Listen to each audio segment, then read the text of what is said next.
Stand by, everybody. Just getting everything together. We'll be launching in about 60 seconds. Stand by, maybe less. And for those of you that are fans of Street Fighter, yeah, this is the boxer, Balrog.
I can't do it. We'll do it live. Do it live! I'll write it and we'll do it live! Mister, will you please wake up? Holy, you're slow! And now, ladies and gentlemen, this is Snowman in the Morning. Oh, yeah.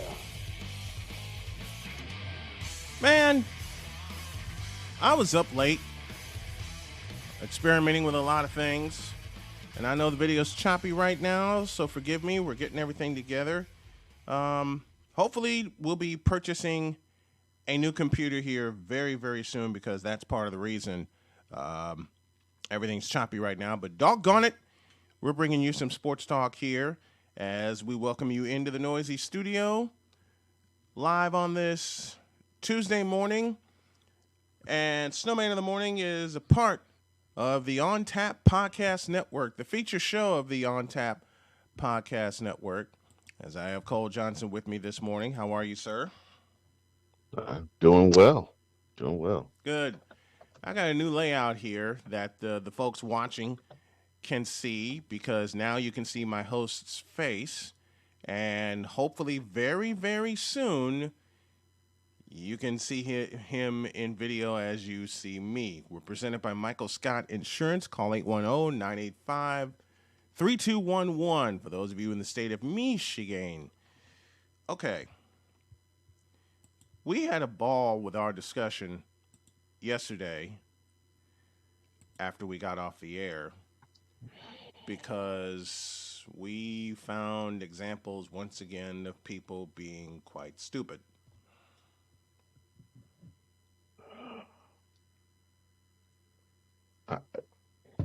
I sometimes am concerned for humanity.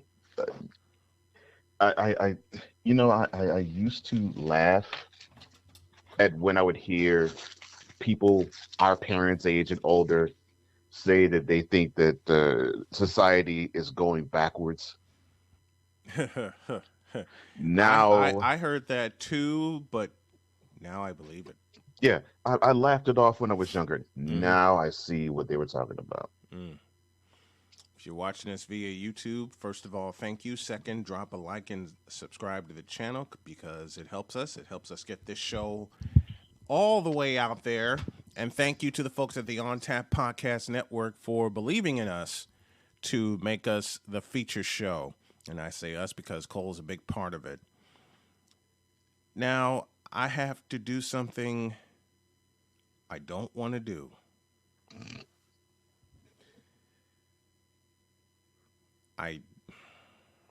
You don't want to do it. I really don't. Okay. But I figure, nope, I'm going to save it. I'm going to save it. Okay. I'm going to show a little restraint, and I'm going to save it. I will say congratulations to one Karis LeVert for being selected to participate in the All-Star game. Okay, that's where we're... Honor well deserved. Long overdue. Honor well deserved, yes. Long overdue. And who does he replace? James Harden. No, I said it right. Fat Harden. So I guess some hamstring issues are not just a figment of the Nets' imagination. Okay. It's a figment of the Nets' imagination. It's a figment of his imagination, and he just don't want to come out and say it. People like us, we come out and say it. All right? Everybody else thinks, oh, poor James Harden. Shut up. James Harden is long overdue not to participate in the All-Star game.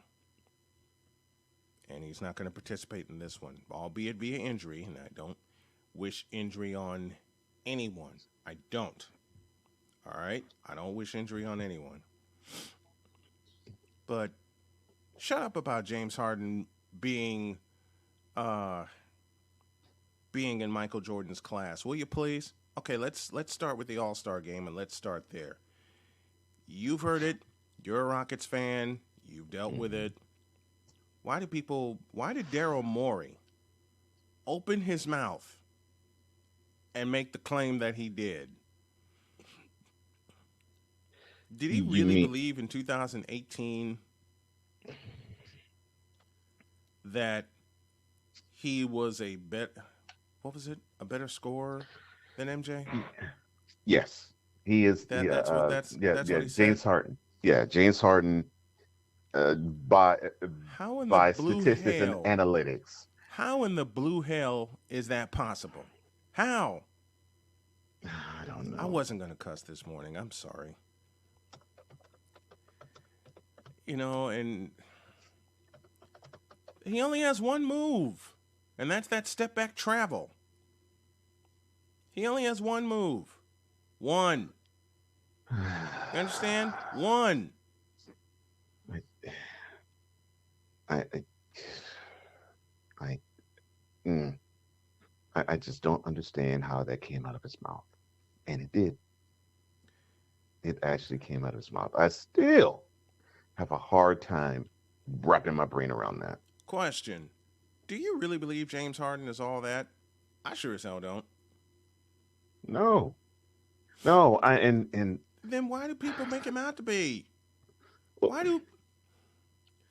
do these Harden nights, and that's the best I can come up with right now. Why do these Harden nights actually believe that their hero is all of that when he's not? I'm sorry, he's not.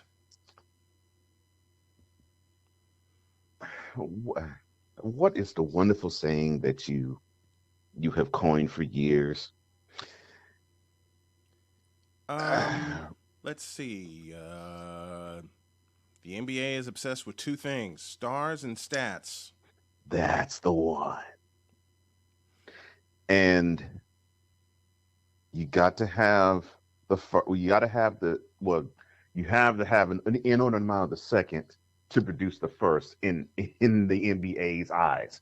So especially in today's NBA's eyes. Mm-hmm. Good Grigamiggets. And when you and I'm like, what? How? When you have a guy like James Harden who in order for him to even reach the pantheon of even today's game, forget of all time, just the pantheon of today's game, He has to be ball dominant. It- it- He you're like, how? he I, has I'm. to He he has has to to control control. every Yep, aspect. he has to control the game like a certain Hmm. person, we know. Hmm.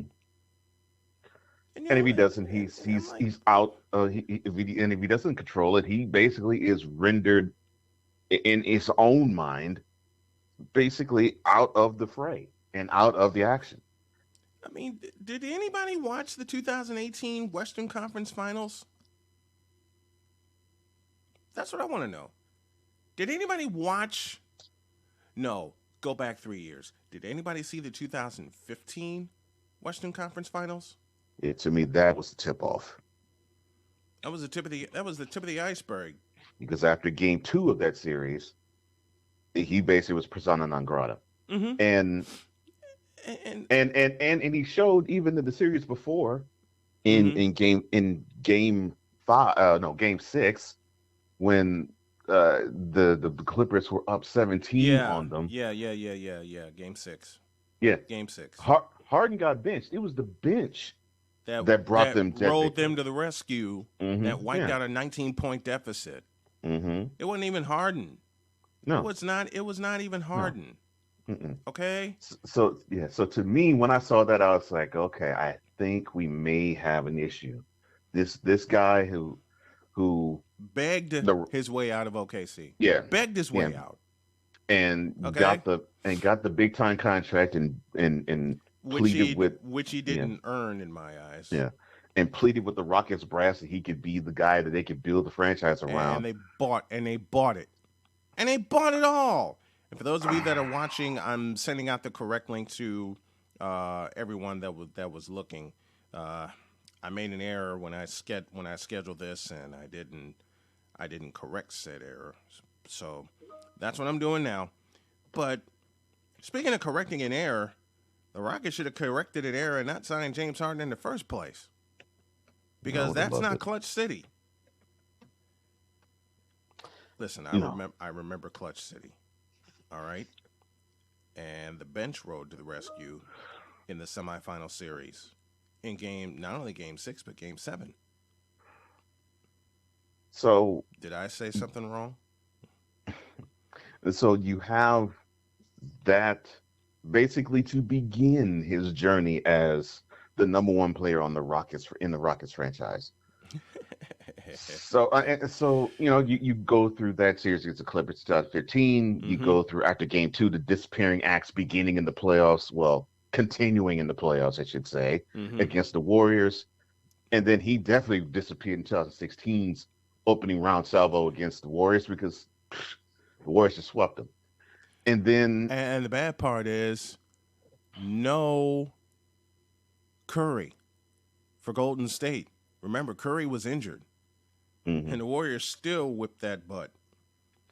So you get to 2017, and I thought, okay, this will be a golden opportunity for the Rockets to make hay. And then the Spurs showed up. And Ginobili gave that block to him at the end of Game 5. Thank you, Manu Ginobili. And then he produced the line that I will never forget that he did. And Game 6. Yep, the stat line. You want a stat line that James Harden that defines James Harden today? That one right there. He was 2 of 10 from the field. He scored 6 points. He got 10 turnovers, and he fouled out the game. That is all I needed to know. Yep. Closeout game, and he shrank and got smaller than Mini-Me. And then it just continued in 2018, 2019. And it's just ridiculous. You see more and more of this stuff. But he's considered the best scorer that the game's ever seen, even better than Michael Jordan. Whoever told that lie needs to quit. Okay. Well, it's Daryl Morey. Yeah, but you need to fly to Philadelphia and say that to his face because that's what he said. Yeah. What I don't get is people think that this guy is all that, but when you see him in the playoffs, even last year, he disappeared. What was your comparison? Smaller than Mini-Me? Yeah, I mean he shrinks smaller What than does he mini do? me. What exactly does he do? Let me shout out a couple people. My buddy Bryson Lewis, aka Bubby Lewis. He said, "Morning, Big Snow and Cole, showing us some love from my Morning. hometown." Al High says, "Good morning, Snowman and Cole Sports." They're watching via YouTube. And Morning. if you are watching via YouTube, A, thank you. And B, hit that subscribe and that like button. And C, for my partner, subscribe to Cole Sports as well. Fabulous content. And Cole Sports on the Daily is back. It's better than ever. Bigger, better, and badder. That's Snowman in the Morning, and that's Cole Sports. We're talking James Harden here to open the show because he got properly replaced by Karis LeVert, who's a better All-Star than James Harden, and is going to prove it this Sunday. And at worst, he's better this year. Mm-hmm. That's at worst. And the All-Star game is in Cleveland this year, if I'm correct. You are correct. Okay. That's where we'll be headed that's where NBA's eyes will be headed this weekend. Okay, Bubby and I are going to get into an argument. He says, James Harden a beast. Since when? Oh, no, he's right. James Harden is a beast in the regular from season. Mid-October to mid-April. He is an absolute beast. I have no issue, no qualms, no problems. Okay, I'll give you that.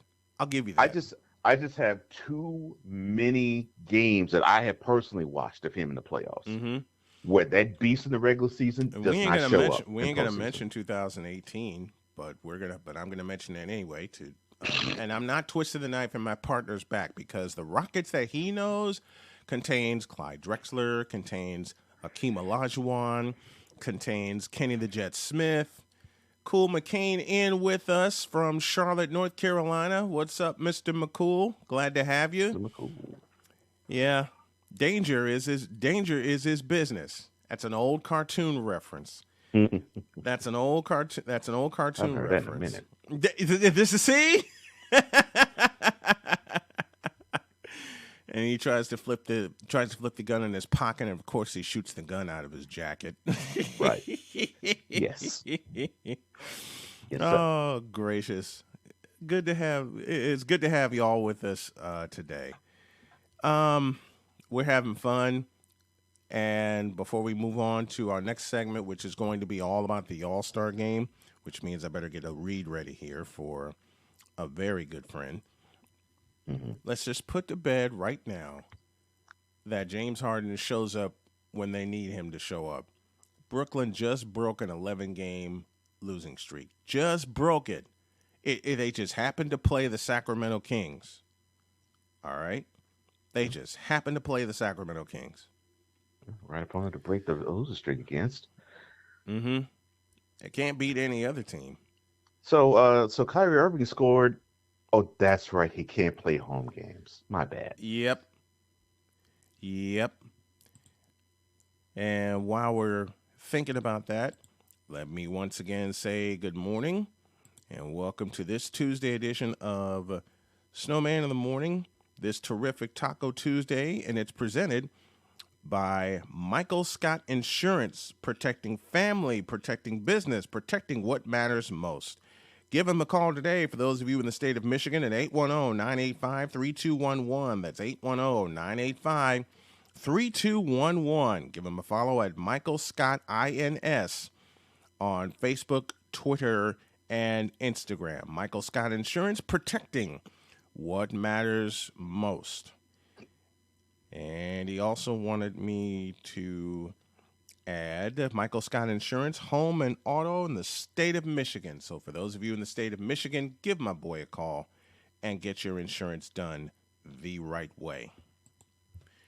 Now to the All-Star game. And I'm going to say something that's going to anger a lot of people, but I don't care. Wait a minute. Hold off on the All-Star game. King Bub just gave me something. King Bub, I love you. I'm going to read this statement and I'm going to laugh. Philly makes it to conference finals but lose to the Bucks. Are you serious? The Philadelphia 76ers nor the Brooklyn Nets won that mega trade last week. Neither team won that trade. You're swapping problems with problems.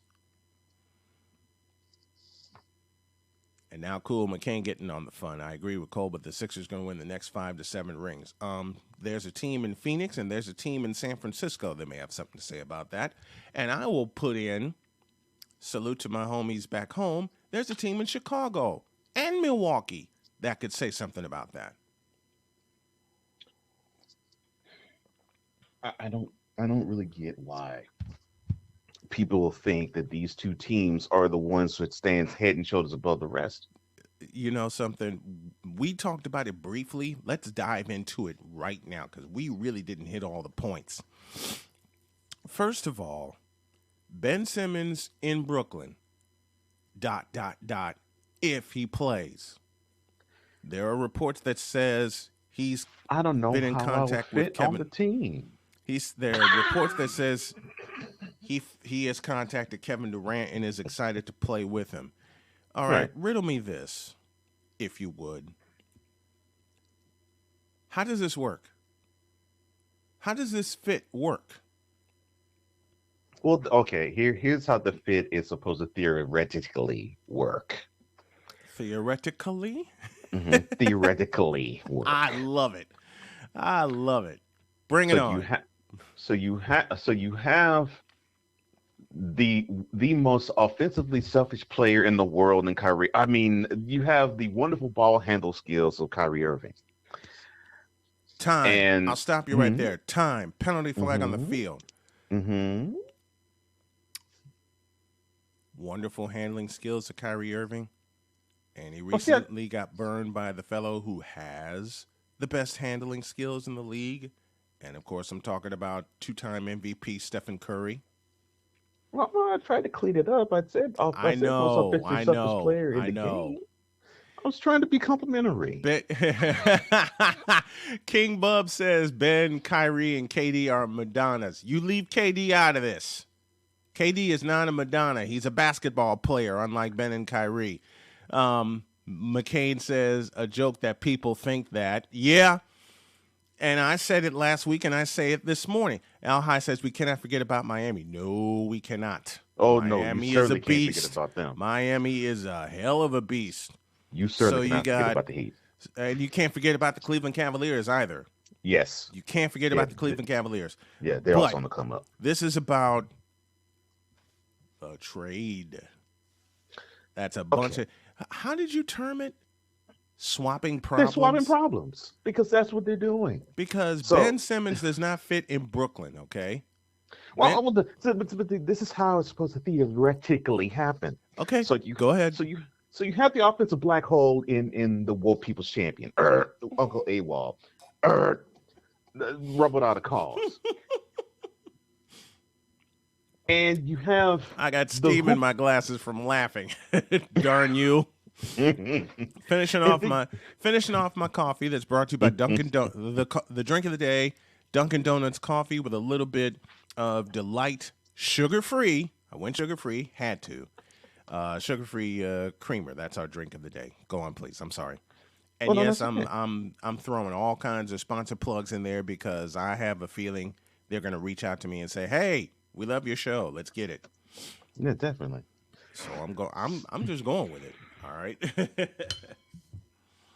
Well, so you have that. You have the Hooper himself, the best player in the game today, in Kevin Durant. So you have those two. Yep. Those are your two of the big three, and the third of the big three, he basically is supposedly your number one defensive player on that side of the court, and then on the offensive side of the court, and on the offensive side of the court, he's a playmaker, he's a distributor, and he does not want how can I phrase this in the nice way before I phrase it in the way it should be? No, don't say it the nice way. Just say it truthfully. Fine. Okay. Just drop it. Drop that bomb. Well, see, he's a playmaker, he's a distributor, and he's not offensively demanding. But the way I would put it would be, he don't have the balls to even try to shoot. So anybody see Game 6? Anybody see Game 7 versus Atlanta? So it fits. He doesn't have the balls to shoot, Nope. and then you have Kyrie Irving, who has the balls to try to shoot every shot that comes in his hand. Yep. Basically, to the point where he would even usurp Kevin Durant shooting the ball. Mm-hmm. Mm-hmm. Which I have just leaked why I find this to be a problem. So that's how it's supposed to theoretically work. Huge problem. Huge problem. That's how it's supposed to theoretically work. Now, how it will not work is the Nets still need them points. Now, they're getting better defensively, and they have Seth Curry, so they have a shooter. Yeah,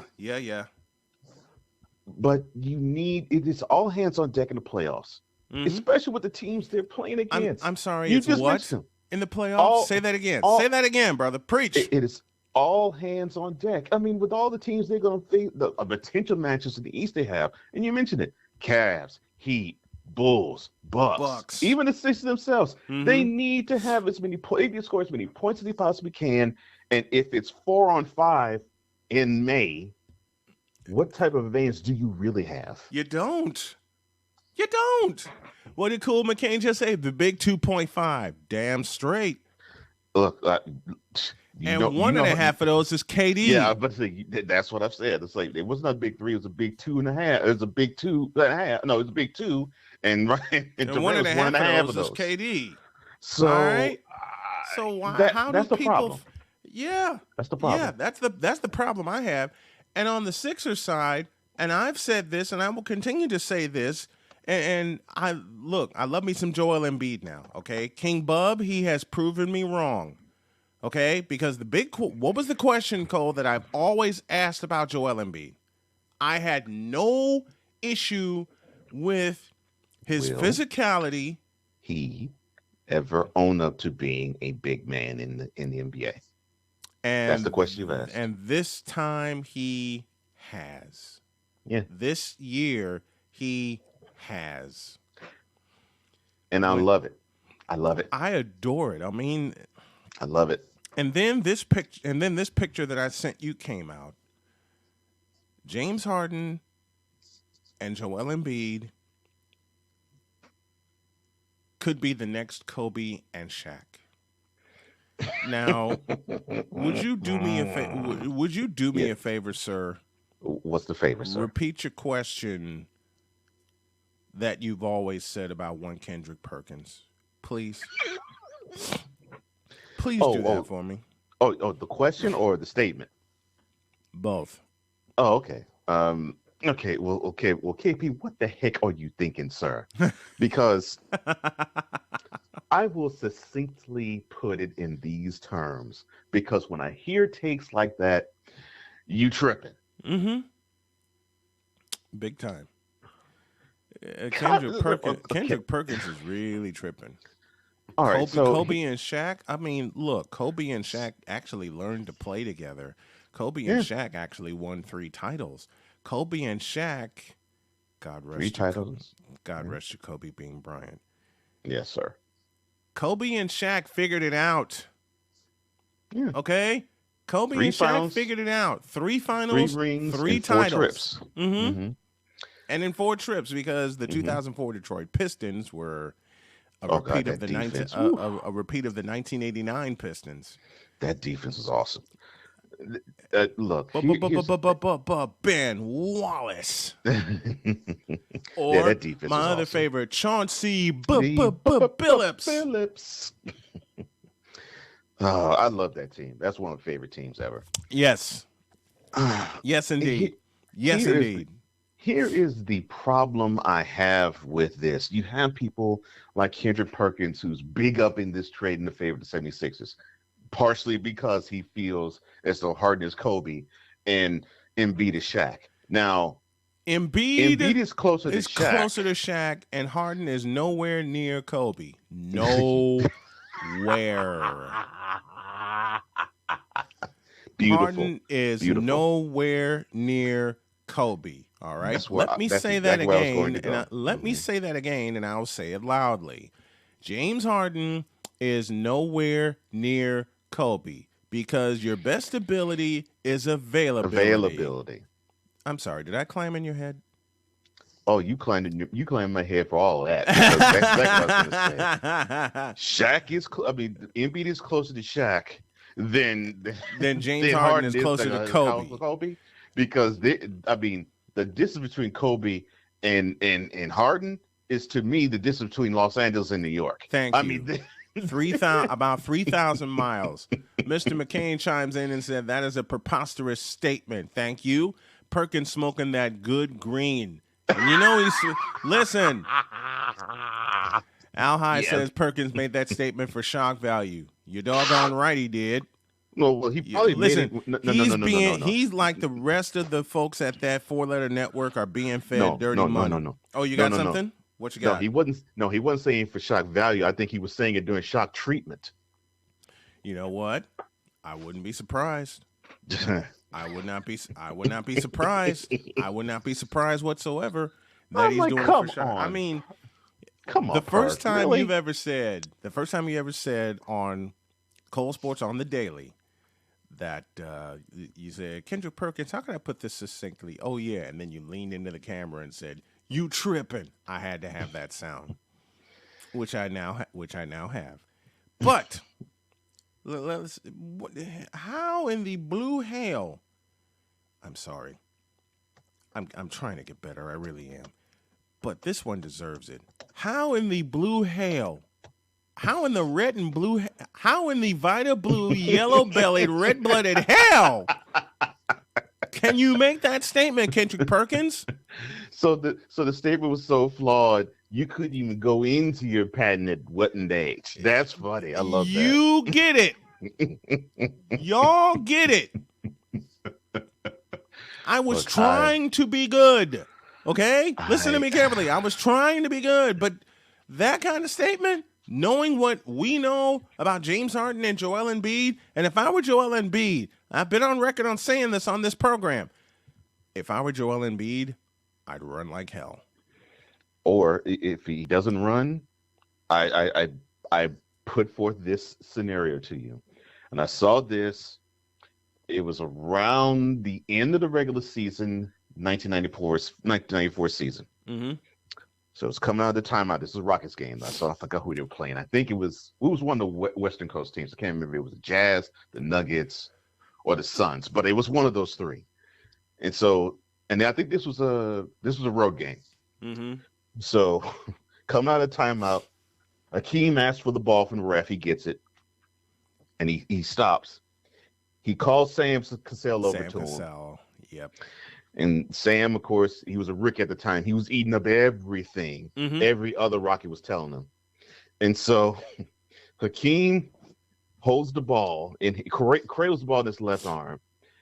And he puts his right finger up and he points to the ball once he locks eyes with Cassell. And then, and you see his mouth move. Mm-hmm. Then he points to himself after that. And then he says something else, and then he maneuvers his fingers between the ball and himself, and then he puts the ball back in the referee's hands. Basically, what Elijah once and then you saw Sam shake his head. Mm-hmm. Basically, what Elijah once said to Cassell is, "You see the ball, you see me.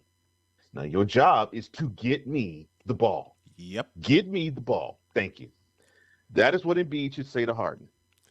And I don't care if Harden has more years in the league than Embiid. Embiid is in his prime. Harden is not. And Embiid is the number one player on the Sixers, not just because of tenure, but because of talent. What was that last word again? Oh, what was that last word again? It was T. Tread. Turmoil. Torment. No. Talent. Thank you. And I'm afraid of one thing. Just when Joel Embiid is getting it right and demanding the ball, look at his play all throughout this season. He didn't have to worry about Ben Simmons. He just went on the floor and said, "Give me the ball," period. Okay? Especially lately when he has inserted himself, and yes, I am saying this aloud, into the MVP conversation where he belongs. Yes. At worst, he's one of the favorites. In the if MVP not the favorite, he's one of the favorites. At worst, he's one of the favorites. This is my fear. that Oh, that James he will Harden derail. Oh, wow. Okay. will. You climbed in my head. That Mm. James Harden will be taken out of the MVP conversation. That Joel Embiid will be taken out of the MVP conversation because Because of him. of James Harden. And a lot of Man, I people are going hope to say, not. and a lot of people are going to say to me, "How can you say that? They're going to be the best teammates." Bullshit. They're not going to be teammates. Harden is going to want the ball all the time, and that doggone step back travel is going to be the death of the Philadelphia 76ers in the first round. All right. I said it, and I mean it. This If is they why get I have. if they get past the first round, then I will apologize on air. Okay, I've All had right. to do it many times over, Mhm. and I don't mind doing it. That's why the business of opinion is the best business for me and for Cole and for everyone that rocks with us. Go ahead, All right. sir. Then. No, it's fine. No, no. See, this is why I have always had. I won't say hatred. That's too strong, and I really don't have a hatred for him. But this is why I have a dislike toward Harden's game. Mm-hmm. It is so dependent on him being the unquestioned, unfiltered, unequivocal number one option on the team Right. to the point where if he is not that, he senses it. He will either get the number two guy off the team or he will do anything to sabotage the team so he can force his way off of it. Oh, guess who else does? Oh, guess who else does that? His name's Kyrie Irving. Oh, did I say that? Well, I mean, that's Guess true. who? Guess who else does that? He's in Los Angeles, and he tries to get everybody off the team. And I'm if, sorry. and if you No, I'm not and, sorry. no, I'm not Mm. sorry. and if you dot what I'm saying with that statement, Dwight Howard, Bingo. Chris Paul, Mm-hmm. Russell Westbrook. Russell Westbrook. Because when the Rockets had their failures, the finger went from his hand pointed in their directions long before it pointed in his.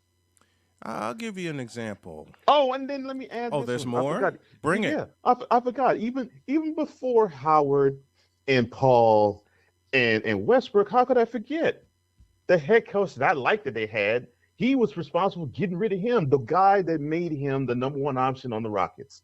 And Kevin McHale, Hall of Famer Kevin McHale, Oh. that man Oh. got rid of. You know something? I remember Kevin McHale in a huddle saying, solid play from a Hall of Famer who has been there and done that with should the Boston register. Celtics. That should easily register. As Yes. a player, he's been there and done that with the Boston Celtics, playing with one of the greatest small forwards ever.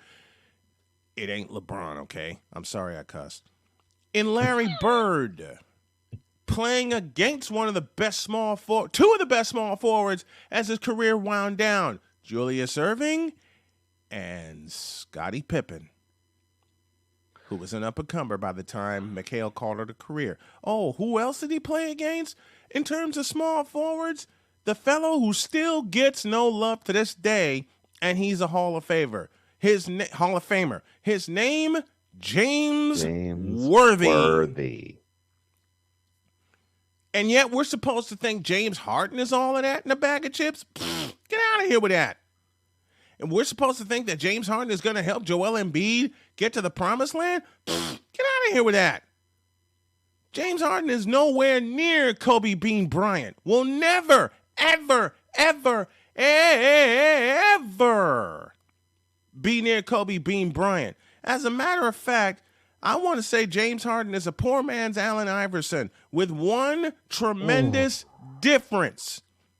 The difference being Allen Iverson trusted his teammates. Oh. Has James Harden ever trusted his teammates in almost 10 seasons? No. Oh. I never thought of that until you mentioned it.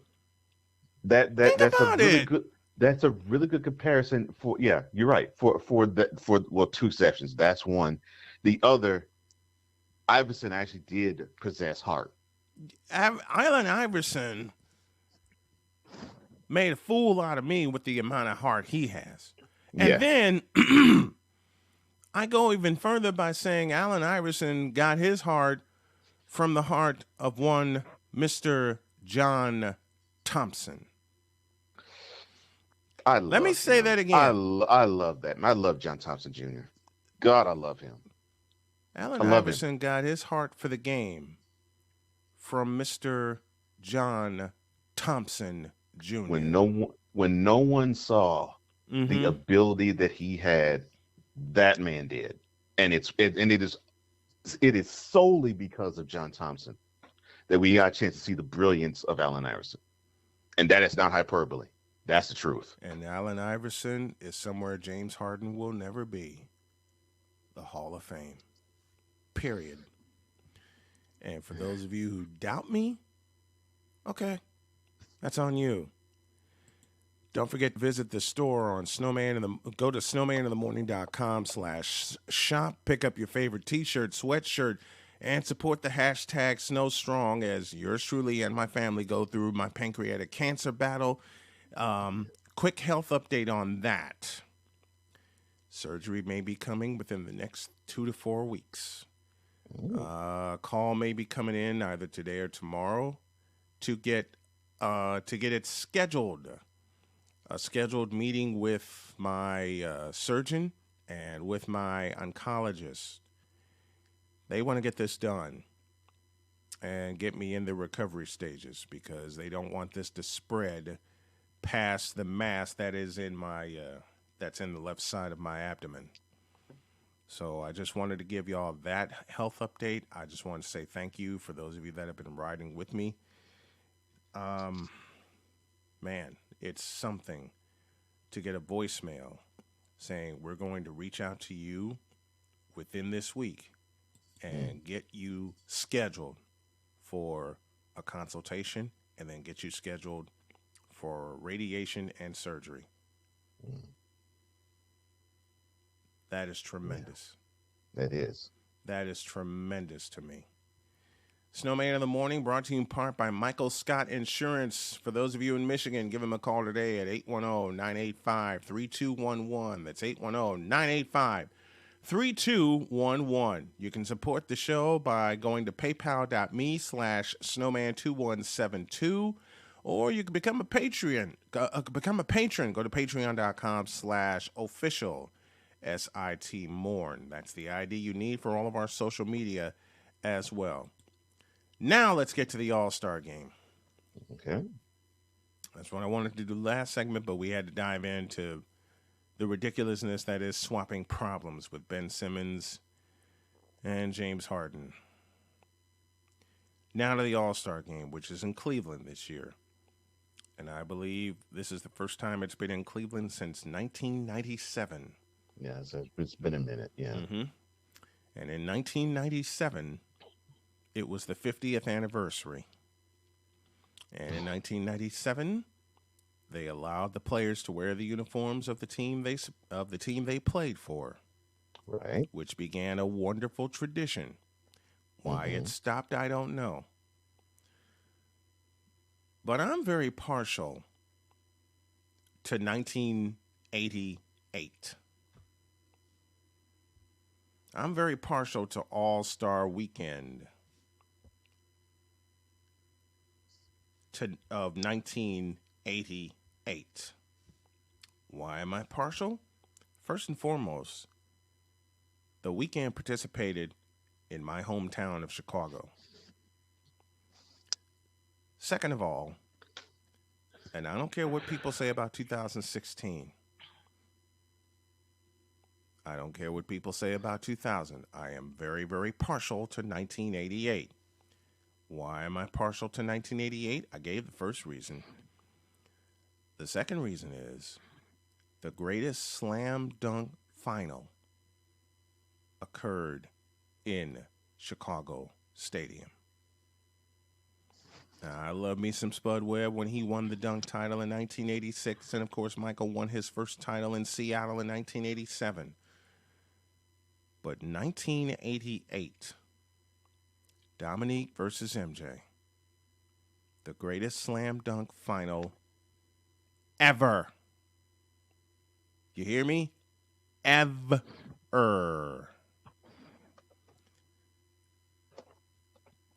Because you didn't have a timer, because you didn't have any props. You just had two gentlemen that can get above the rim, one trying to outdo the other.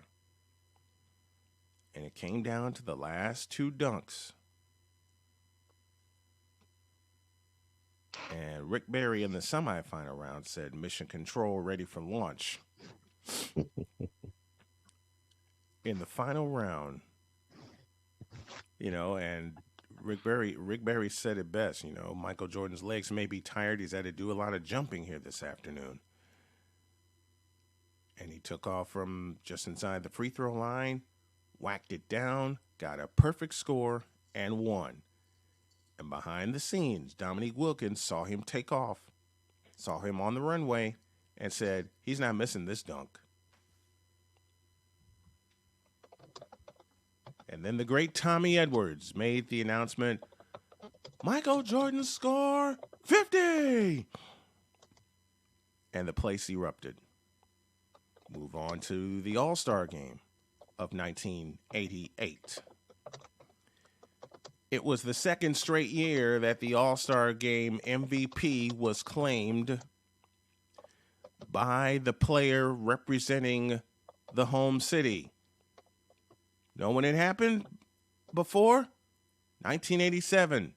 Scene of the crime? Seattle. Tom Chambers had to play due to an injury, I believe, to Ralph Sampson. And Tom Chambers scored 34 points and claimed the MVP in front of 34,000 plus in Seattle. 18,201 in Chicago Stadium. What does Michael Jordan do? He puts on a show and scores 40 points. And the All-Star Game MVP was his, especially since he stripped Karl Malone, flew down the runway, and whacked one down.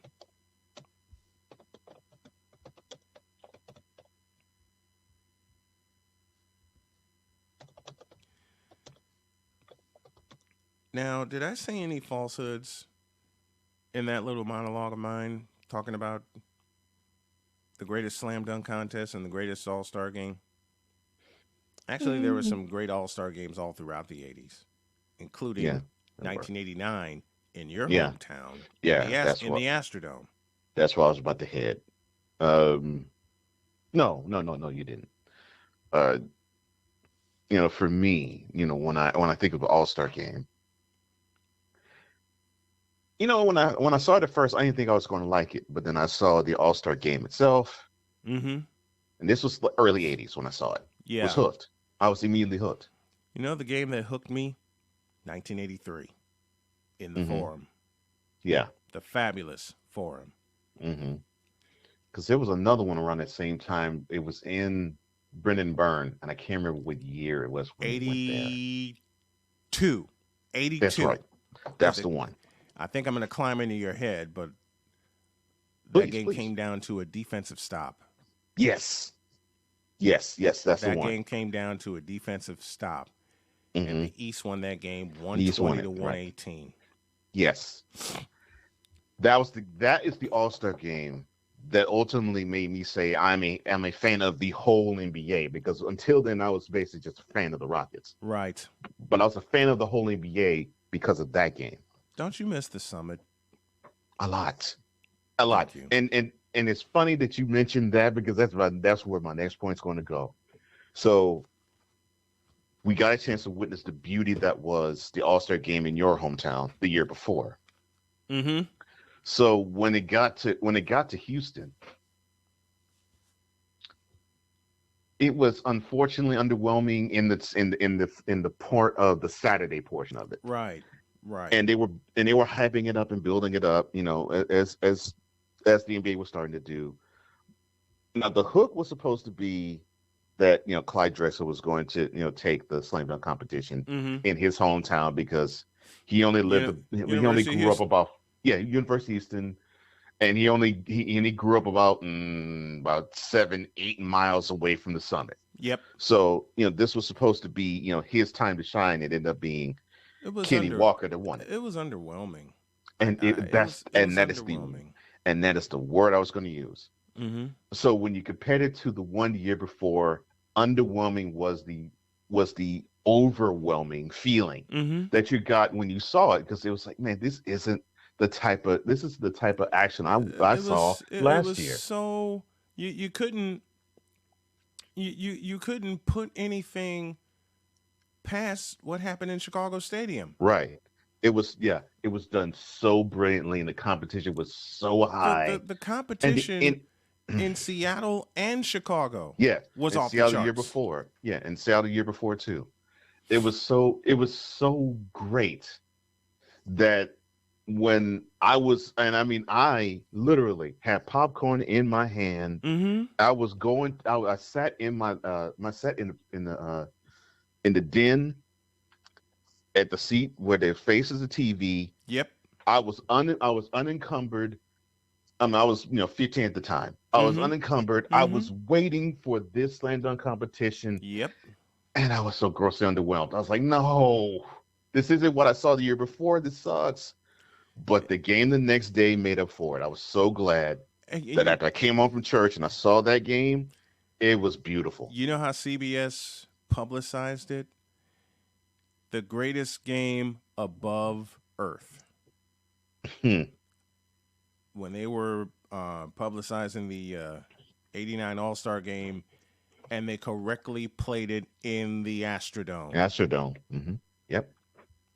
Yeah, they held all the other festivities in the summit. Mm-hmm. Everything else was in the summit.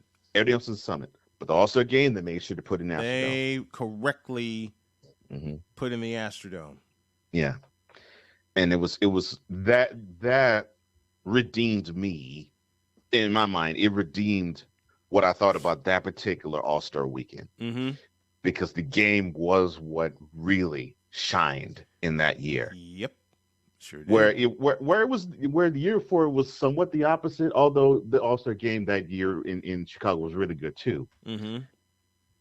But yeah, that game crystallized to me why I fell in love with the NBA in the first place, because that's when I fell in, because it was the game 7 years before that made me fall in love with the whole league in the first place. Mm-hmm.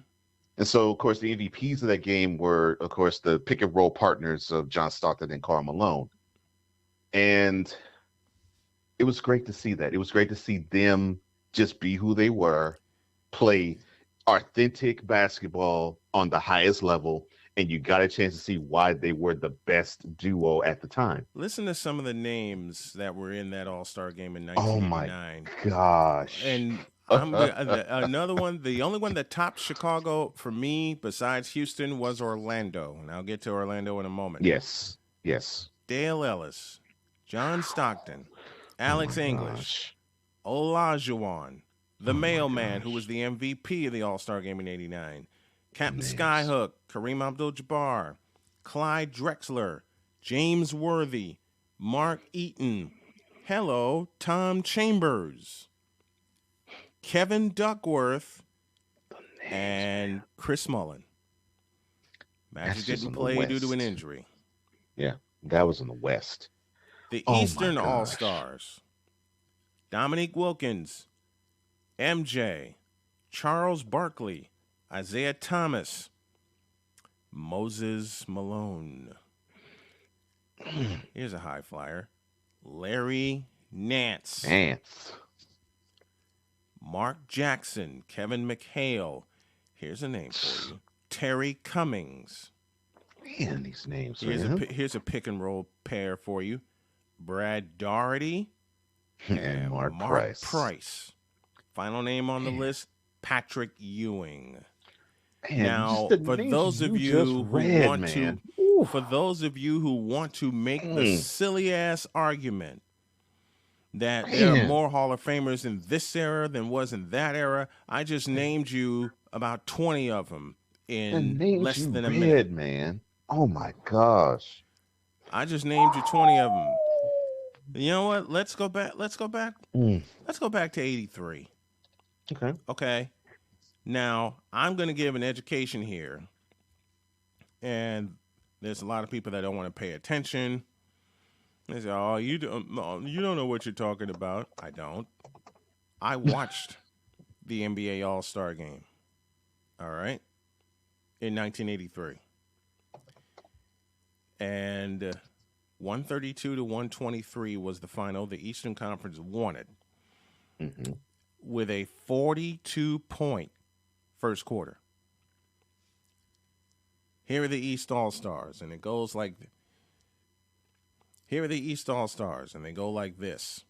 The starters. Let me take my glasses off here. The starters: Isaiah Thomas, Larry Bird, Julius Irving, and there's a note about him, Moses Malone, and Maurice Cheeks.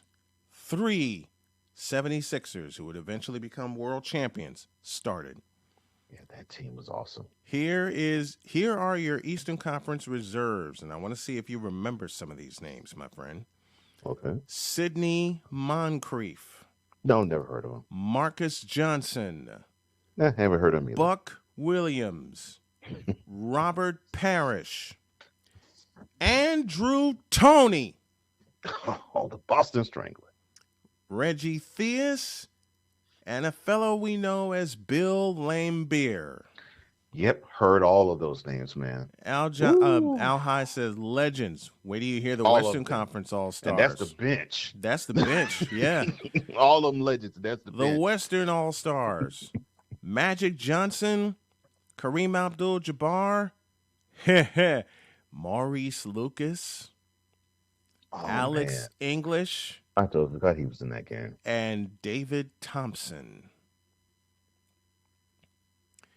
The reserves went like this: Jim Paxson from the Portland Trailblazers, Jack Sikma from the Seattle Supersonics, Artis Gilmore from the Spurs.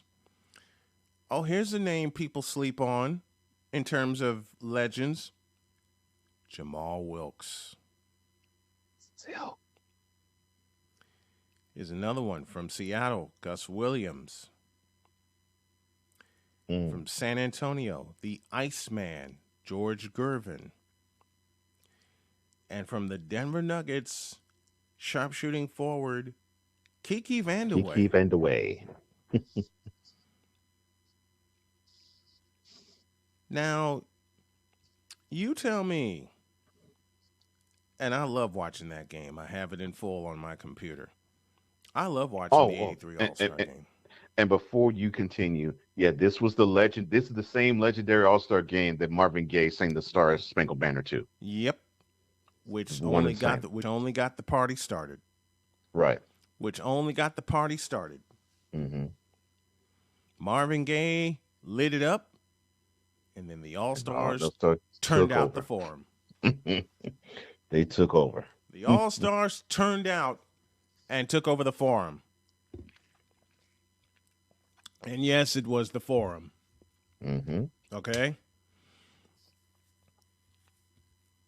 The All-Star game today pales in comparison to what Cole and I watched growing up. Pales in comparison.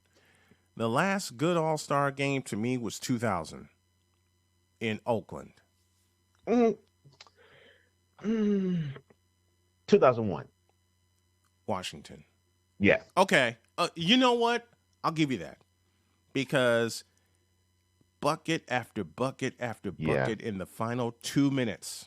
Mm-hmm. That's the kind of All-Star game I want to see. Yeah. I want to see an All-Star game that comes down to the wire. And don't you give me this, well, LeBron had a block to save an All-Star game. I know that. Ooh, Brian, don't do it. Whoop the frick E. So, you know, when I say to all of that, hey, Bron, do it again. Do it again. Oh, you can't. I'm sorry. Now I'm gonna get yelled at for that. All these youngins, and I can use the word youngins because I'm a grandpapa. Youngins. I gotta come running to me saying, "Why did you say all that about the All-Star game?" I watched it, Yeah. and with today's All-Star game being the way that it is, I ain't seen much. One of the greatest, 1992, Orlando, Florida. And I was trying to get to this one. And all I got to say is Magic Johnson.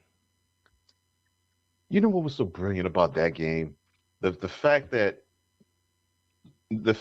you saw one of the greatest to ever put on sneakers. Mm-hmm. This is my opinion. One of the greatest to ever put on a pair of sneakers. Mm-hmm. He knew how to control the whole flow of the game. Like he knew how to big up the people. He knew how to big up his teammates. He knew how to big up the opponent. Knew all of it. And he knew how to give homage to the crowd, all within the same game. Mm-hmm. And I mean, I watched footage of it recently. Like, you know what? We forgot one. Al High, thank you. We forgot one. 2003 in Atlanta. Well, yeah, that's one of the best moments too. And the fade away from Jordan. And I playfully hate you, Jermaine O'Neal.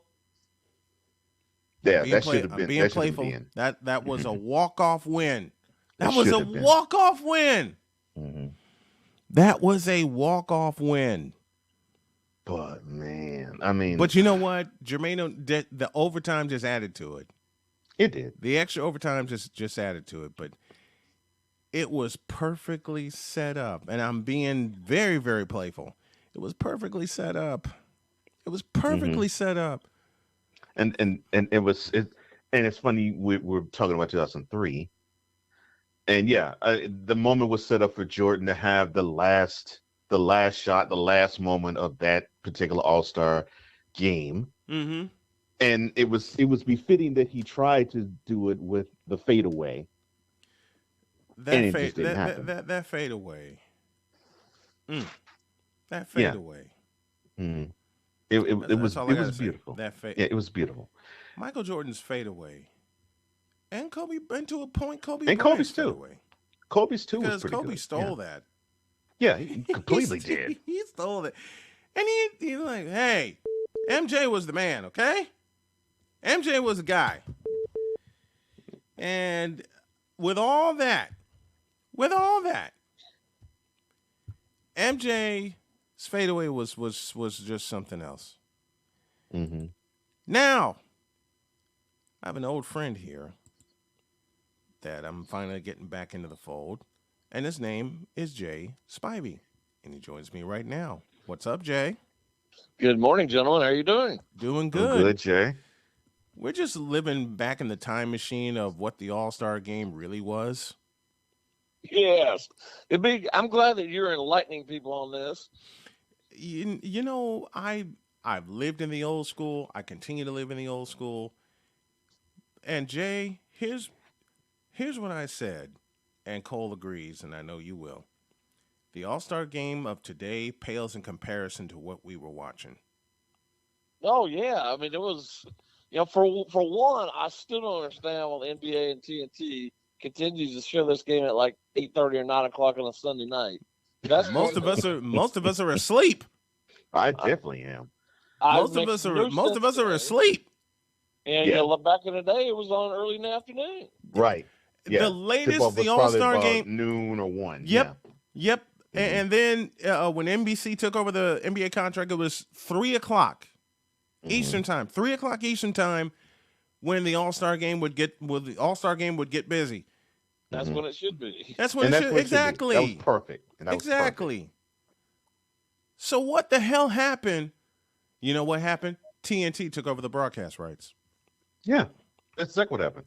And Jay was right. TNT took over the broadcast rights. Well, yeah, I mean, who's going to watch it to midnight on Sunday night? Not I. That's the question I have always asked whenever TNT moved it back that far. I'm thinking, Why? Why do you want to have this game on prime time? You actually had the opportunity to own the afternoon portion of the day. Why would you want to move it to prime time Sunday night? That makes no sense to me. Still doesn't. Well, the other thing since Adam Silver, bowed down to LeBron James and allowed them to have a week off during the All-Star break. Yep. There's only some of these teams have less than 25 games to go. Mm-hmm. I mean, we're well past the halfway point of the season. So these guys just want the season over with. Yeah, they do. Yeah, they do. They want it done. Mm-hmm. They want it done, and you get this kind of frivolity. The game's being played. It's not even remotely, I don't know, a remote facsimile to basketball. It's just all it is a dunk contest. Mm-hmm. Wait, what did you say, Brian? One time, the introductions. It's like being in the concert. You know what? The introductions piss me off. Let me just go ahead and say it. Let me just go ahead and say it. To borrow from the popular vernacular, I keep it real. The introductions piss me off. Will you just give the microphone to the public address announcer and let him do the all-star introductions, please? The moment I saw Shaquille O'Neal dance with the Jabberwockies in the introductions to the All-Star game, I turned it off. I'm like, I turned it off. I'm done. I was done. Cool McCain says even if it was 5 p.m., it would be better. That's a perfect slot, 3 p.m. or 5 p.m. Because you get to watch it, you get your broadcast in.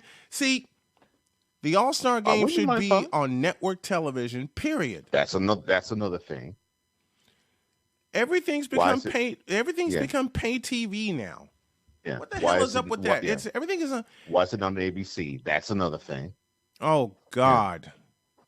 Okay, I'm going to ask a question that's going to please not only my partner but my guest. Why doesn't ABC grow a set of balls and cut themselves loose from that 4-letter network? Because when ABC was by themselves, they had an identity. And I know Cole's chomping at the bit to answer that question. Hey, for those of you listening, answer this question as well. Let me get your thoughts. Tweet the show at official SIT Morn or drop a like on YouTube and give us an answer there in the comments section. Why doesn't Go ahead, Jay. You heard the question. Go ahead. The answer is that iconic character with the mouse ears. Of course, that's what happened. Jesus. They're not going to break free from the mouse ears. Yeah. I mean, they bet since we have all these mega media industries now, they're not going to break away from that. ABC is not going to break away from that. There's too much money involved. Not even just to get Monday Night Football back on ABC. I mean, what's weird? The second half of the football season, they put Monday Night Football on ABC. Did y'all notice that? I mean, no harm whatsoever to any of the 3 announcers that are on Monday Night Football. Right. But they have to revamp this Monday Night Football broadcast team. It's been a revolving door of Monday Night Football cast members for years. Yep. Get some real people. And what I dislike apparently there's all kind of free agents coming up in the broadcasting industry. Yeah. Get one of them. Get one that actually loves calling the game, because when it moved to ESPN, Mike Tirico, one of the greatest to call Monday Night Football. Okay? Yeah. Mike Tirico was that voice. Steve Levy is not. No, not at all. No. Steve Levy is not a play-by-play guy. Steve Levy, who've been the voices of Monday Night Football since ESPN took over? Mike Tirico, Sean McDonough, and then Joe Tessitore. Yes, right.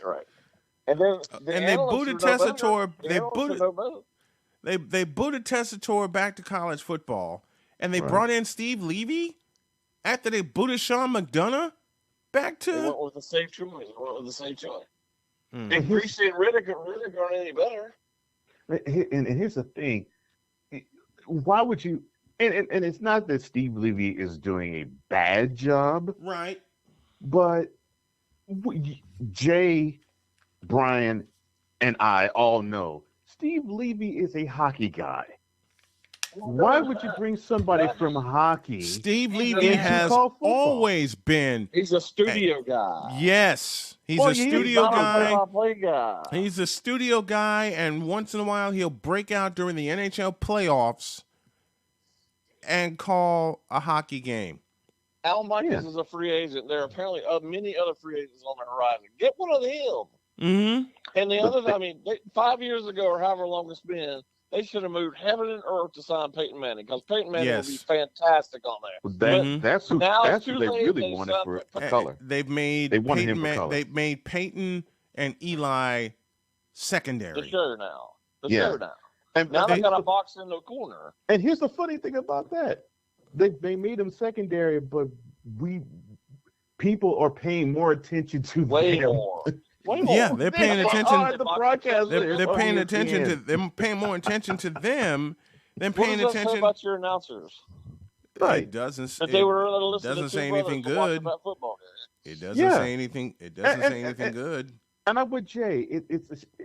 It's not a total nod to Steve Levy, Louis Riddick, and Brian Greasy, but they just don't mesh with the No. product that And you seemingly the can network hear could it. give a crap about producing. And you can hear it.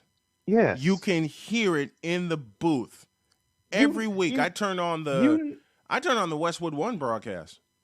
I don't know. I You know by the announcing that At the least it's three not of them. Jason Witten. no God. The yeah, worst. they're better than Jason Witten. Oh Thank my the Lord. God. They're The a whole lot worst. better than Jason Witten. Al High gosh. says the last time NMF was great was with Sean McDonough as a play-by-play. Agreed. No, it hasn't been great in years. It really it hasn't been great since in it's years. listen. It hasn't been great since it moved to the mouse ears, to the And that's mothership, as and that- Cole would and- say, to the It mothership. hasn't Yeah, been to good mothership. since it was Al Michaels and John Madden. There you go.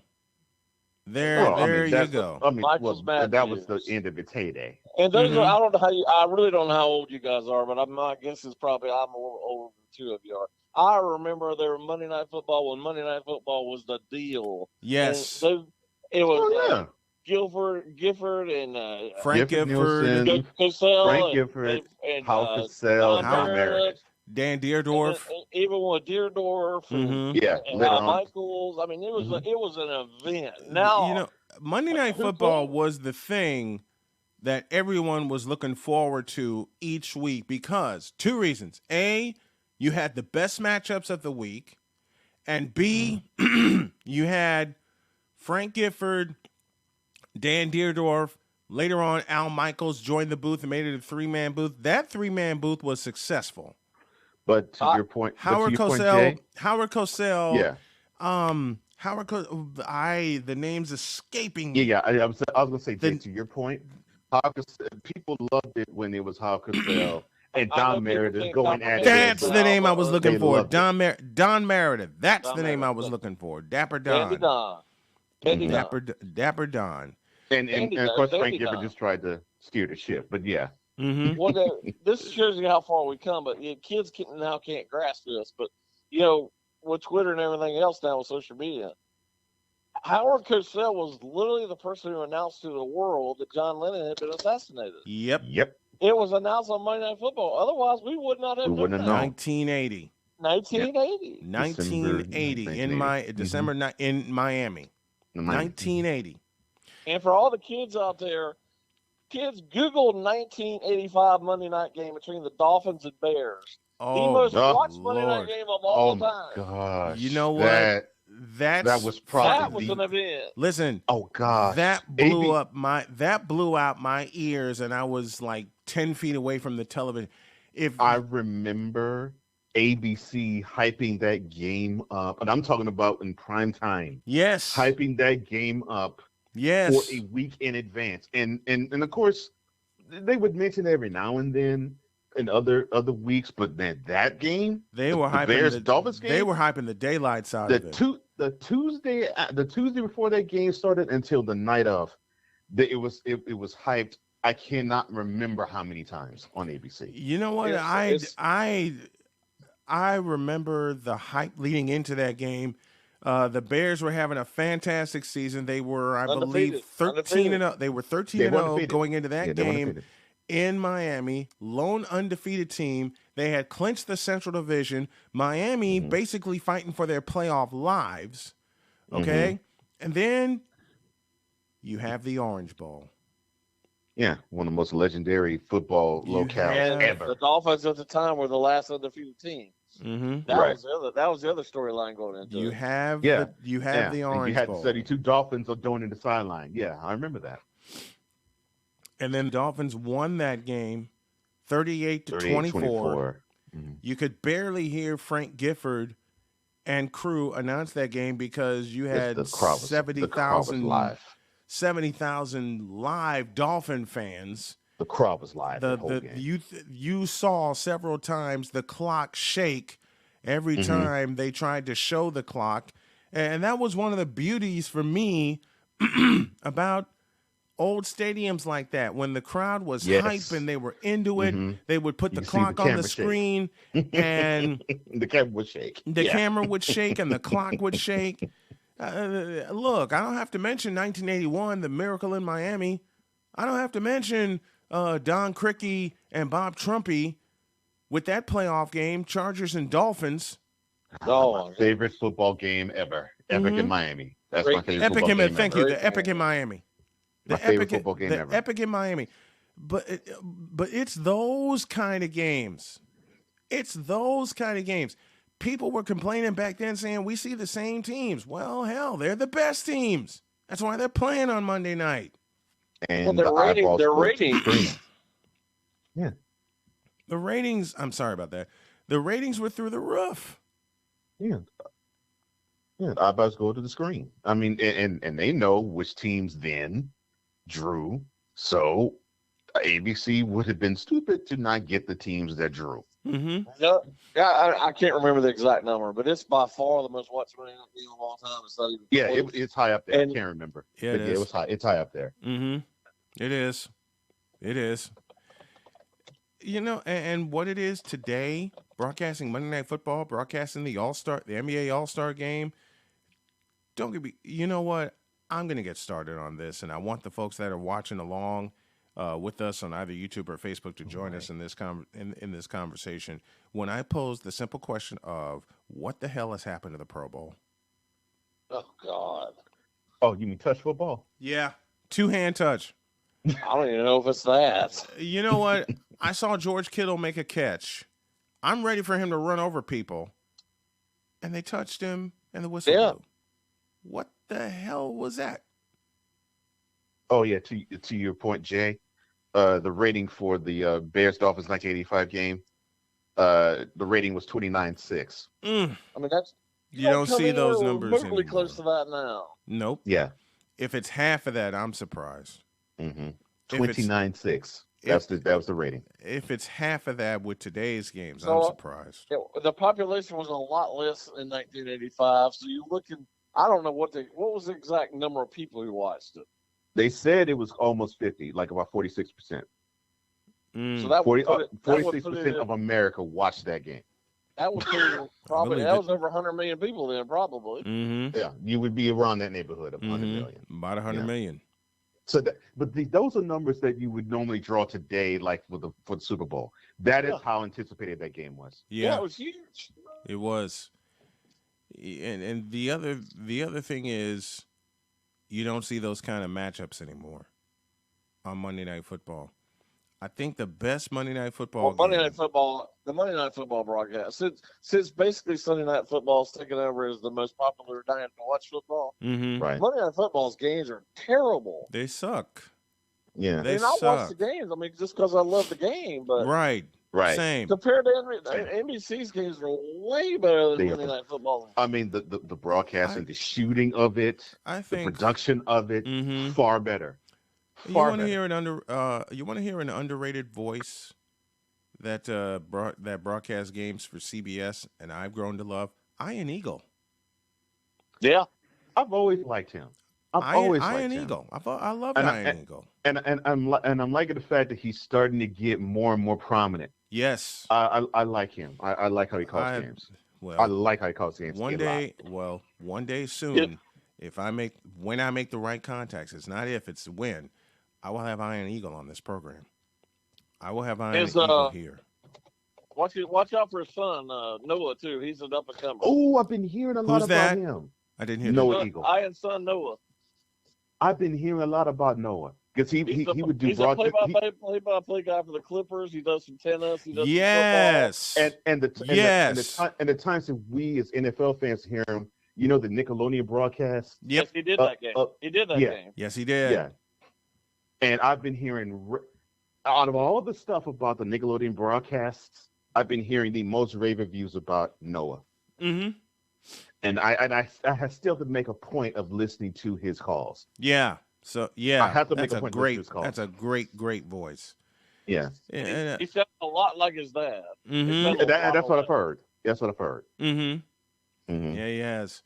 Jay Spivey joining us here on this Tuesday edition of Snowman in the Morning. Jay, always a pleasure to have you on, man. I mean, we got to keep schooling these people about the way that it about the way that it was compared to the way that it is now. Jay, so many kids believe that there's only the here and now. They don't want to believe that anything happened before they were born. They don't want to do their doggone. They don't want to do their doggone research. Isn't that the truth, man? They don't want to do their doggone research. Jay, thank you. Just Google it, people. Yeah. Thank you, Jay. I love you, brother. Have a great day. Thank you. Thank you, brother. I love having him on. Man. Yeah. Man. I'm telling you, breath of fresh air. Breath of fresh air, man. You stole the words out of my mouth. I was gonna say, Jay, if you listen, bro, you are a breath of fresh air, man. I love it. I love it. I love having him on. Snowman in the Morning, presented by Michael Scott Insurance. All of our guests appear via the Michael Scott Insurance hotline. Michael Scott Insurance, protecting what matters most. For those of you in Michigan, give them a call today at 810-985-3211. That's 810-985-3211. Michael Scott Insurance, protecting what matters most. All right, here's a follow-up to all the great broadcasters that we mentioned today. How did it start for me? And people ask me this all the time. Mm-hmm. My first two words are Jim Durham. You want to talk about somebody that's underrated? Yeah. One of the things I like about him, and when I got a chance to listen to him, and of course I've listened to more of him because of the love that you have for his voice. The way he calls games is almost as if he straddles that line, like he straddled that line between being a ravenous fan and a professional voice. And doing play-by-play for many years, that's the toughest line I've had to straddle. Yeah, I did. I do every time I cover a team. That's the toughest line to straddle. Yeah, and he did it. He did it expertly. Because I'm like, man, how is it that he can control his emotion? Because I could tell that this dude is a dying-a-wool Bulls fan. You can hear it. You can hear it in his calls, but he can control it, and he can announce the action there soundly, and that is a gift. It is. It's a gift that is definitely worked on because Lord knows I've worked on it for 24 years. Yeah. And I can't wait. See, that right there is the reason I can't wait to get back in the booth. Got to be completely healthy first. That's my wife's orders and my own. Got to be completely healthy first. And Lord knows I can't wait to get that phone call that I talked about earlier. Yeah. And I know for you, Gene Peterson. I never heard anybody, even after him, I have never heard anybody call action that fast. Yep. That on the moment. Yep. And I mean, he would be rapid fire, and I mean, I could tell you, I went to sleep just like you did, Jim Durham. I'm sure I went to sleep many nights listening to Gene Peterson announce Rockets games. Man, listen, many a nights. Listen,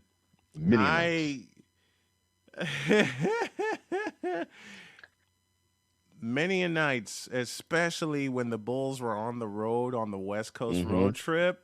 Yes, sir. Seattle, Portland, Los Angeles, Phoenix. Yes, sir. This is And when since Walkmans were so popular. Yeah. All right. And since we grew up in the same time zone, the same thing for me. Yep. When they were out west, especially when Jay Spivey just gave us 70 million watched that 85 Bears Dolphins game. That's still a lot. Wow. 70 million. That's crazy. We'll touch that point. We'll touch that point later. Al High says the Pro Bowl is imagination flag football. Yeah, that's all it is. That's a great description. That's all it is. Cool McCain says just make it a game on Madden. Let the guys control their own character. Yeah, because you can't. I'm with that because you can't. You can't control every aspect of football on the field. But we're talking about announcers. This is our part 2 to the conversation we had with Jay Spivey. Man, like you said, I went to sleep many a night illegally in my house with Jim Durham in my ear, calling games in Seattle and Portland and Los Angeles. It was illegally for me until my father implored for me on my behalf to my mother that my bedtime should be moved later. Yeah, because of that. Mm-hmm. And it was successful. And so by the time I was 12. Yeah, and it was perfect timing. I got out of that. It was perfect timing. I got out of that. Yeah. It was perfect timing. I don't know how I got out of that, but I did. Yeah. It was perfect timing because by the time I was 12, I was able to listen to the West Coast games until they were over. Mm-hmm. But I would be in my bed and I'd be asleep. And I know you know the ritual that I'm about to say. So if I did not have the headphones, right, I would set the radio to have it cut off. And I would turn it down. Yep. To where they cannot hear outside of my room the game. And I know there was times when Dad would come home from work or come upstairs from talking to Mom. He'd walk by my room, but just walk by it. He wouldn't open the door, and he wouldn't either open the door or peek in the door to look to see if I was asleep or not. You just walk by the door. Yep. My mom would. Your mom would pick. Yep. Yeah. Yep. Yeah.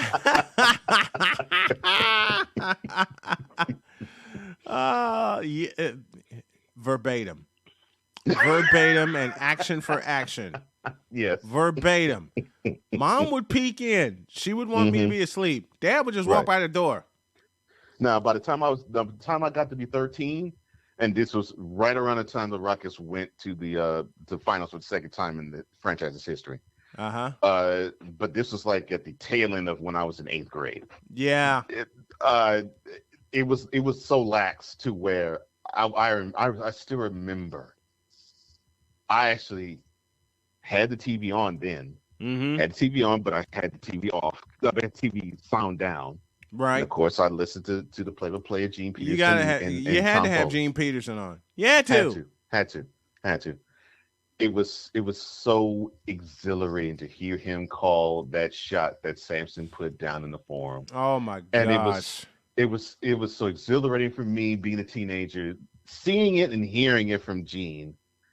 And I mean, the forum, this was the first time I actually had the thrill of wanting to hear a building go stone silent. Yep. So the forum crowd, stunned, silent. They weren't even booing. They didn't say a thing. It was what could they say? Yep. Yeah, what could they say? You literally heard the Rockets celebrating on the court and Gene screaming at the top of his lungs, "We're going to the NBA Finals! We're going to the NBA Finals!" With that How deep sweet it is! With that deep voice of his. Oh my gosh. Man, let me say hello to Tricia Bray Smith giving us a tune in. Thank you, Tricia. You know, I'll just repeat a call I heard on June 12th, 1991. And you know the date in history. Yes, I do. Scottie Pippen brings it up. Pippen guarded by A.C. Green. Paxton has it in the front court. Pippen with the ball back, off to the right, works around a Jordan screen. Now Michael has it out front. Michael right of the lane, right side Paxton. He comes up shooting, bucket again, Johnny. Jim and Johnny was it for me. Okay. Oh, my. I love you, Wayne Larrabee, Hub Arkish, and Dick Butkus in the Bears booth, and they had their crazy times, but Jim Durham and Johnny Kerr was it for me. All right? Man. Let's just keep, how's the popular vernacular? Let's just keep it a stack. Jim and Johnny Kerr was it for me, like Gene Peterson was it for you. Yes. Man. Okay? So it was June 12th, 91 for you, and I remember the game because I saw it. But of course, I was in Houston, not Chicago, so I didn't listen to the radio broadcast. I was seeing it on and seeing and listening to it on NBC. Mm-hmm. But June 12th, 91 was the day for you. June 21st, 94 was that day for me. Yes. And oh man, it was exhilarating, thrill, wasn't it? It was. It was 4 minutes to go in Game 7. It was not. It was then I think 81-78 Rockets. Yes. And I remember Gene calling it almost as vividly as I heard it last night. And it's like the ball to pass inside the large one. He's backing it in, backing it again, backing it in. He's getting doubled. He kicks it out to Vernon Maxwell. The shot over. Yeah. The shot over Harper. Yeah. And the entire city of Houston fell down after that. It fell down along with Vernon when after he pumped his fist. He pumped his fist so hard he collapsed. The summit exploded. Unglued.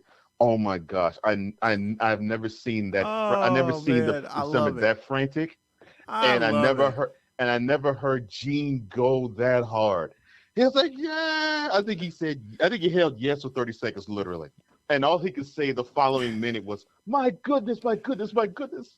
Oh my gosh! It's when you felt it. It's when you felt it for your team with your home announcers bringing you to the finish line of a clincher, of a closeout game. That's the term I'm looking for. Of a closeout game in a 7th game. You know what call I would love to have is Chick Hearn's closeout in '88 of the Detroit Pistons. I want to find that. Game 7 of that series? I want Chick Hearn and Game 7 of that. So I've also become a big fan of one Robert Ford, who is the radio play-by-play guy for the Houston Astros. Their games are on KBME. I had him on the show last year. I hope to get him on the show again. Remember this? First pitch.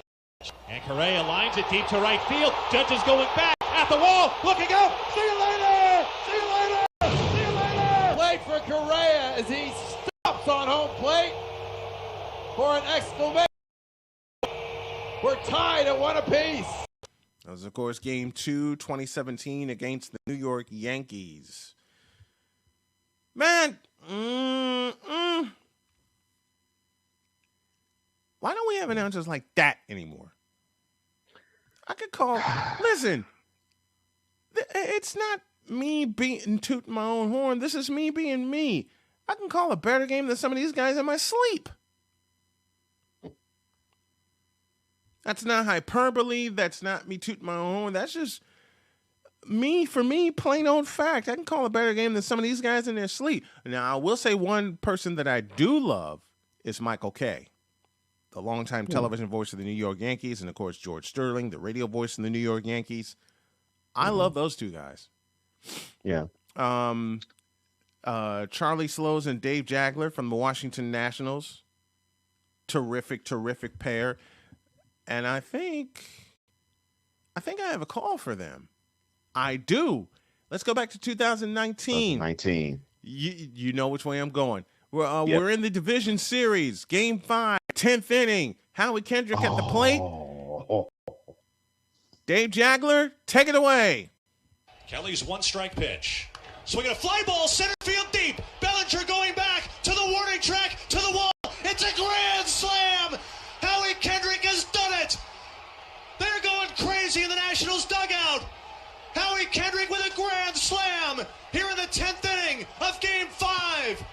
The Nationals 7, the Dodgers 3. Do you believe it?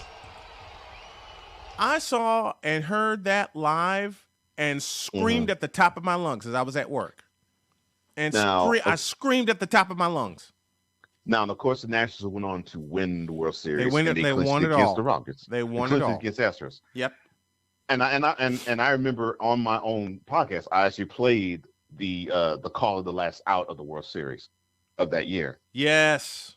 Yes. Even with that, and of course, he had the right emotion, the right feeling for that moment. Mm-hmm. But the joy that I think I heard in that call that you played, that it's sort of, it's like it sent them on their way. Yeah, it's sort of like the realization of, oh my God, we're about to push further than we've never been before. Yep. And it's a beautiful thing to hear. It's wonderful when you have that moment with your team struggling to get over the hump for such a long time. Mm-hmm. For such a long time. And you have the voice call it the exact same way, because you could say, that's my guy. Yes. Many years mm-hmm. with John Rooney with the Chicago White Sox. Mm-hmm. Man. That's my guy, because I can't phrase it the way he's phrasing it. Nope. But he is calling it the way I see it and the way I can express it. But I can't say it the way he says it. That's my guy. Yes, that's my guy. 3 years ago, Jose Altuve and Robert Ford. That's driven deep to left center field. Garner is going back. Looking up. See you later. See you later. Astros headed back to the World Series. Jose Altuve, a walk-off 2-run homer. And the Astros beat the Yankees 6-4. Win the ALCS 4-2. How about that? A walk-off to the World Series? Okay, you know what? Let's have some fun here. Okay. Let's go back to that same moment. And I'm going to play a multitude of calls. That one you just heard courtesy of Robert Ford, Astros Radio, and KBME, which is, I believe, the Astros flagship station. Yeah, it is. Thank you, sir. Mm-hmm. You'll hear... I'll just bring the announcer's name in when the call happens. We will start. And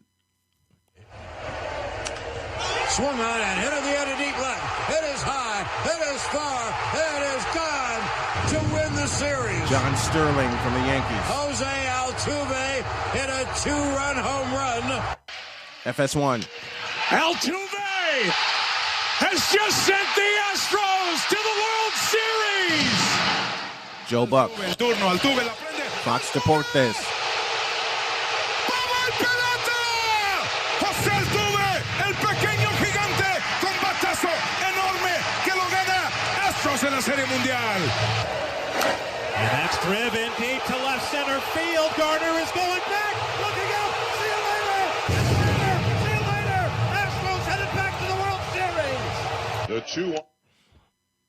Oh, it's the last one. This is, I can't think of his name, Dan Schulman. On to Altuve is swinging a high fly ball to deep left field. It's over.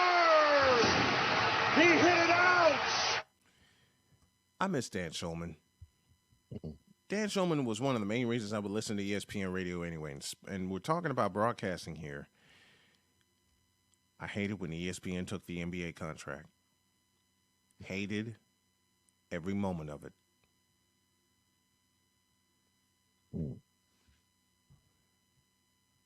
I hated every minute of that. I got into it for a while, but I can't do it anymore. Everything's on cable, and what do you have to do for cable? You got to pay for it. Pay for it. Mm-hmm. Why can't the NBA just break away and get back to network television? NBA should outbid their asses. NBC, I beg your pardon. Or CBS. That's what got me hooked when the NBA was on CBS. Yeah, and ABC did a good job. But yeah, I agree. I loved it when it was on CBS. Then I have a present for you. For all of you that remember when the NBA was on CBS, you remember this thing.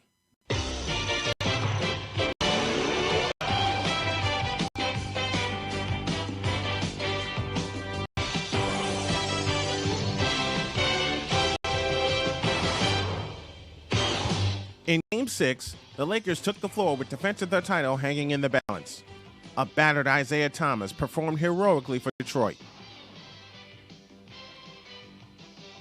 But it wasn't enough. The Lakers escaped with a victory.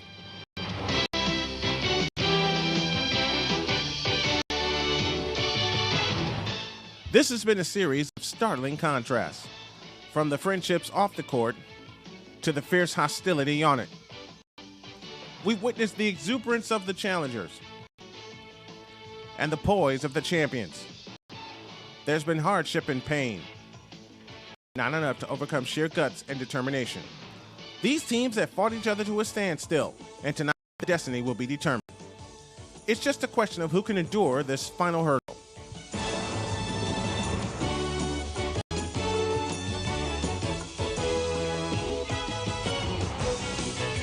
The Lakers are hoping to repeat history tonight, while the Pistons hope to make some. A championship is at stake, and only one team's prayers will be answered.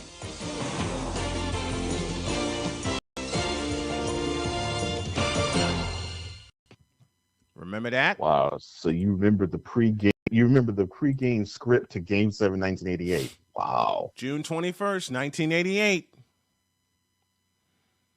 You know, The legendary Brent Musburger delivered it. He delivered it.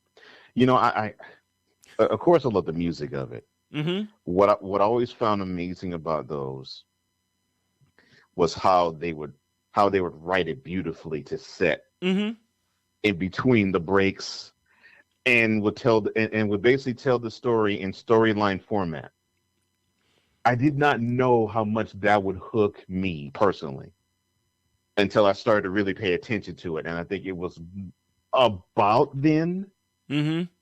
that I did. You know, and it was like, oh, it's kind of interesting how they could tell the story of a series in basically 2 minutes. Yep, June 21st. They could put that. They could tell a story in 120 seconds and not blink. Mm-hmm. Yeah, and I did not dawn on me until probably I was like 16, Mm-hmm. where I was like, that is great storytelling. And that's something I've added to my basketball broadcast. Let me see if I can find it. This is courtesy of CBS. I think I'm able to find it. There's one thing I'm going to add to this. Sorry about that, y'all. I'm surfing on YouTube right now. Here it is.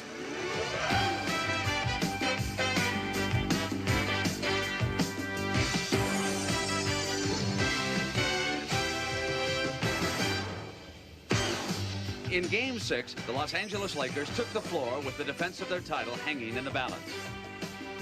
A battered Isaiah Thomas performed heroically for Detroit. But it wasn't enough. The Lakers escaped with a victory, forcing tonight's dramatic 7th game showdown.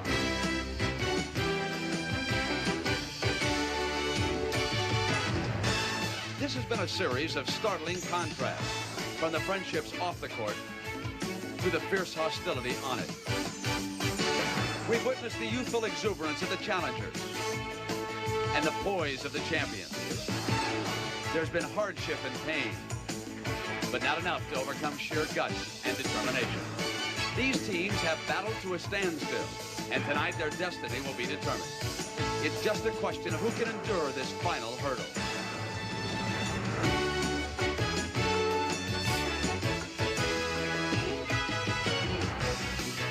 The Lakers hope to repeat history tonight, while the Pistons hope to make some. A championship is at stake, and only one team's prayers will be answered.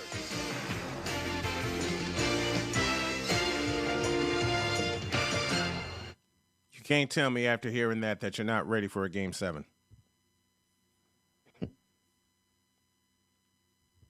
I don't care what y'all say. I don't care what these youngins say about the presentation today. The presentation then, you can't say it did not get you ready for a Game 7.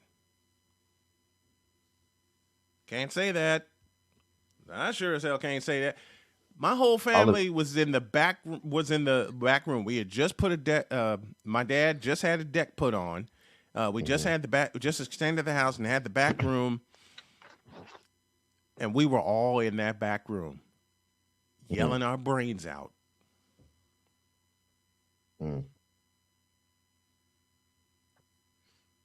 Yelling our brains out, y'all.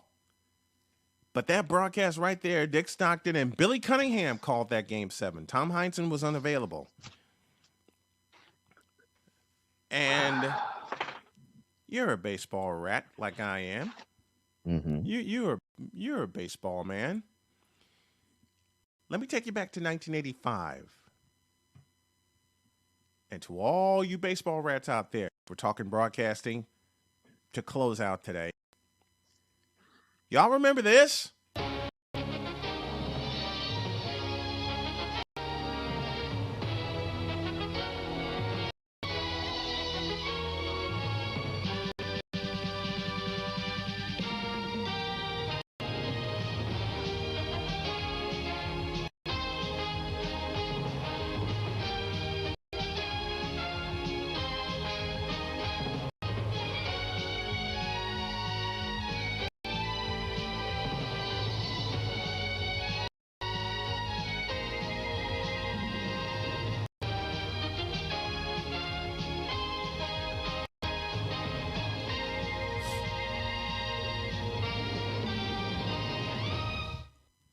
Y'all remember that?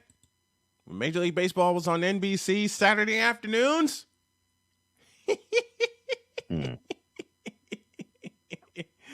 I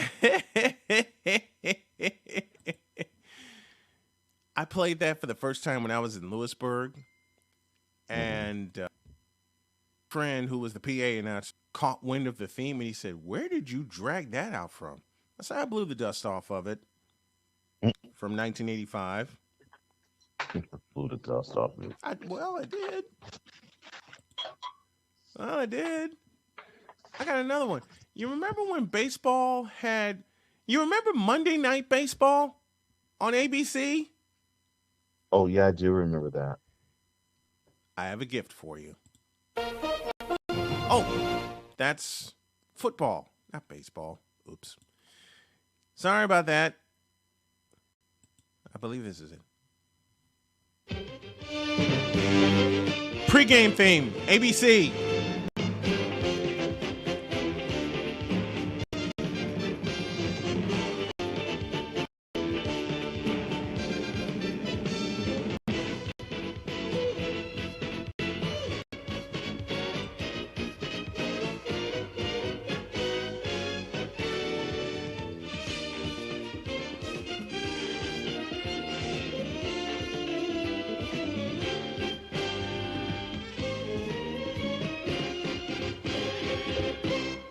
That was the preamble.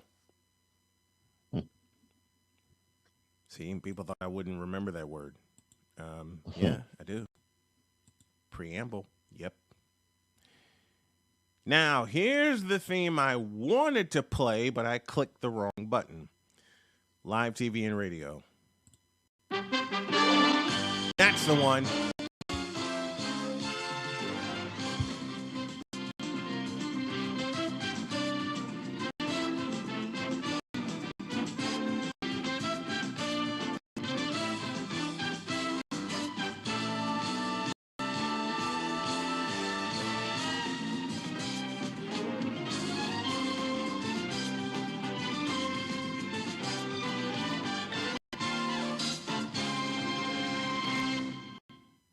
I miss Monday Night Baseball on ABC.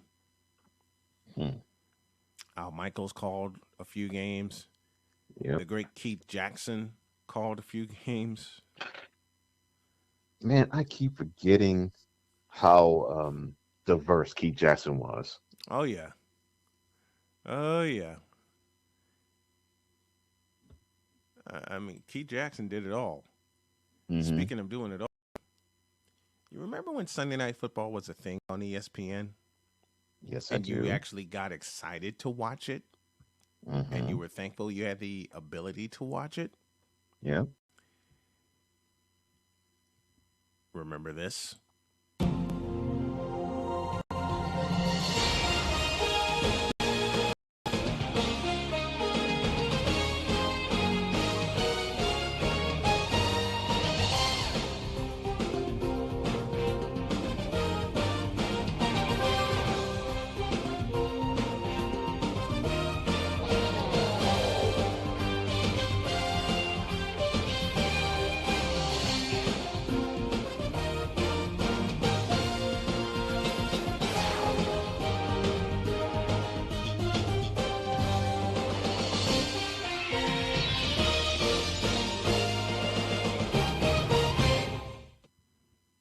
Remember that one?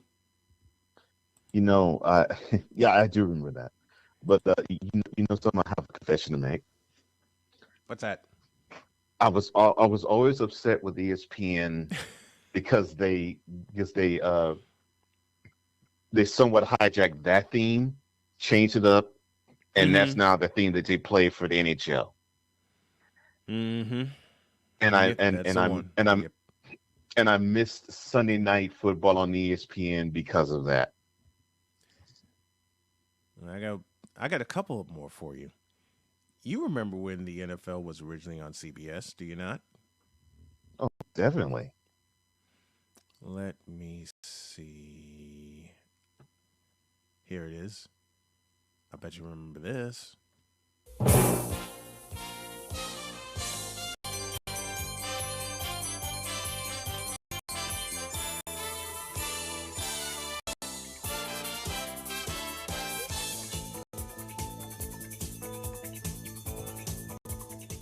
You remember that one? I was way young, but yes, I do remember that one. Well, I got a bigger present for you as we wind up here. We've been at this for almost a half hour, but you know what? I love it. From our favorite announcers to our favorite themes to everything. Everything. And for those of you that are listening and watching via the On Tap Podcast Network, we thank you. We thank you. We thank you. Now, where's that one I wanted to play to close up shop here? Where is it? No, I don't want that one. I don't want that one. Nah, I'll save it for tomorrow. I will save it for tomorrow because we got to get up out of here. But Cole, let me thank you. Always being there for me and with me. I appreciate you so much. Thank you, man. I appreciate you too. I showed restraint. I didn't lead the show off the way I wanted to. Yeah. I'm not going to show. You got material for tomorrow because of it. I'm not going to show any restraint tomorrow. And why not, Mr. Snow? Why would you not want to show restraint tomorrow? Because these bronzexuals piss me off.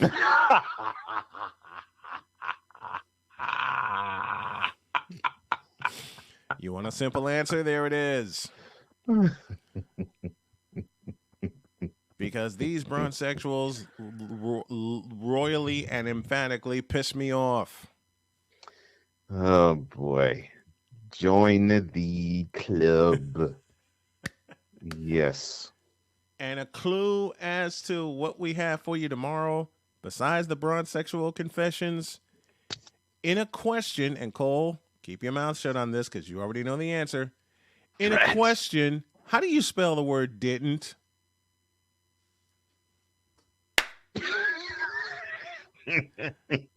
Well, you know how I would. You know how I wouldn't spell it. Learn how to read and write, people. Because if it comes to us, it ain't gonna. We're gonna let you have it. How many mistakes have we seen? We got about 120 seconds here. Okay. How many mistakes have you seen written, or in this case, typed? Typed. It's 21st century. Mm-hmm.